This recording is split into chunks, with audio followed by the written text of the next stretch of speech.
So this year's been a pretty good year for games, especially some of the new titles, which unfortunately I've not got to play yet. But at the same time, I've also picked up some decent games this year. So what I wanted to do is I wanted to quickly run through and show you a few of the ones that I think are some of my favourites of the year that I got. And the first one is going to be Legend of Zelda Breath of the Wild. This is probably my favourite Switch game, followed very closely by Super Mario Odyssey. Now, I got my Switch late last year, like after Christmas. And the first Switch game I got after Mario Odyssey in the new year, like literally right after the new year, I got Zelda Breath of the Wild. And thankfully, I didn't have to pay a penny for it either, because I got it with a gift card, so even better.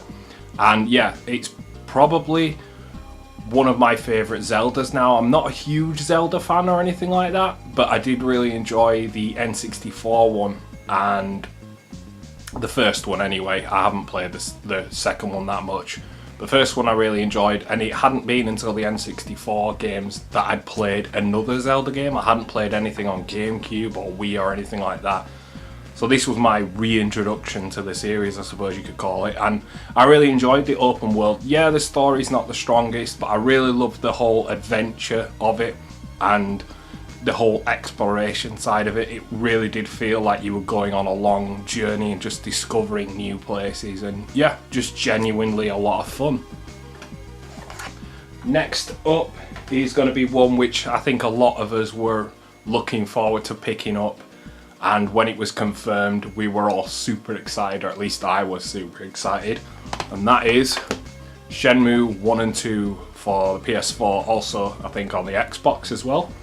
This is one that I've been waiting years for. A lot to be able to play on a modern system was awesome. I've played the first one on PS4 and I'm about to start playing the second one. I've already played the originals on Dreamcast. In fact, I've got them owned on my shelf at the minute, but at the same time I wanted to be able to experience them on the latest console and see what they've done to it. They haven't made a huge amount of improvements to it. It does look a little bit better visually, obviously, but other than that it's pretty much the same thing. But compared to buying both the Dreamcast ones, it's a far cheaper way for people to get into the series that maybe don't have a Dreamcast at the moment.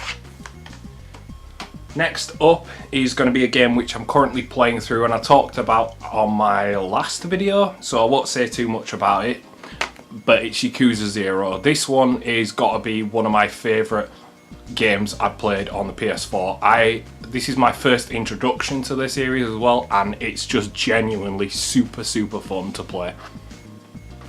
The last one is something a bit of a rarity for me, and that's picking up a boxed retro game and a boxed N64 a retro game out in the wild rather than going the usual route of eBay, and that is Worms Armageddon.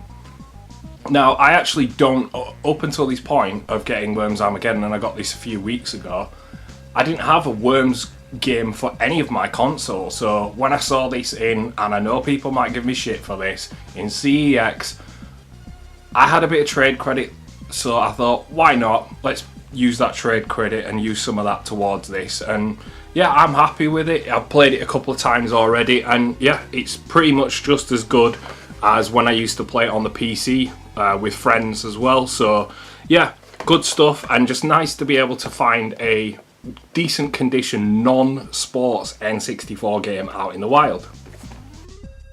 Feel free to share yours in the comments below, and also thanks to @JudgeGooders and @WalkingTheCow on Twitter for sharing theirs.